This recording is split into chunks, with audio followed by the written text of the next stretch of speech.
you have China mediating and helping Saudi Arabia and Iran to reestablish diplomatic ties after what is it now, 6-7 years. The Chinese have basically cemented themselves now as a regional power. It's not just the cake, the icing, it's also the cherry on top, all in one. Okay, this is so embarrassing for the West. It's so embarrassing.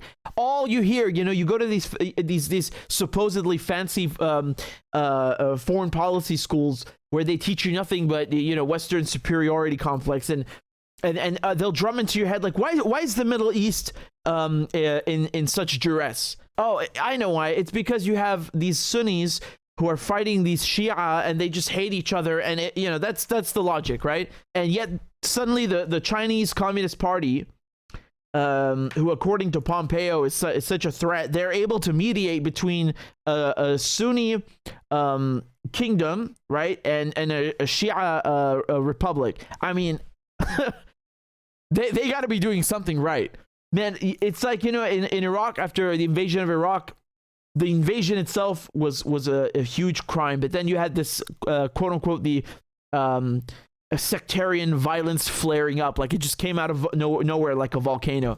No, that was the United States.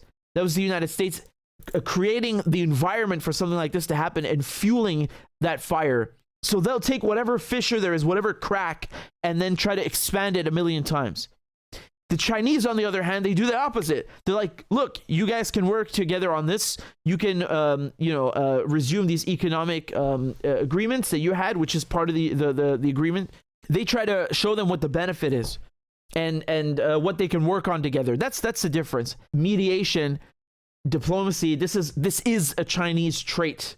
This is a Chinese policy, and it goes back millennia. That is the goddamn difference. That is why China is able to get over 100 countries to join the Belt and Road Initiative. That's why China is able to undertake agreements and work out deals with other countries in peace without sending its soldiers there or building a base there. They're showing that there's an alternative model. There's a different way of doing things. There's a peaceful way of doing things, right? It's not we're going to do the same thing but with our guns and our tanks and our this. There's nothing. There is no pressure or force or coercion involved in this deal in any way. I told you when the Ukraine war started and we started seeing these ripples in change. This is one of those waves. It's not a ripple. This is a wave of change that you're witnessing right now. Live with me, we are witnessing the world stage beginning to shift and take on a new form. The geopolitical world stage is beginning to shift right before your eyes.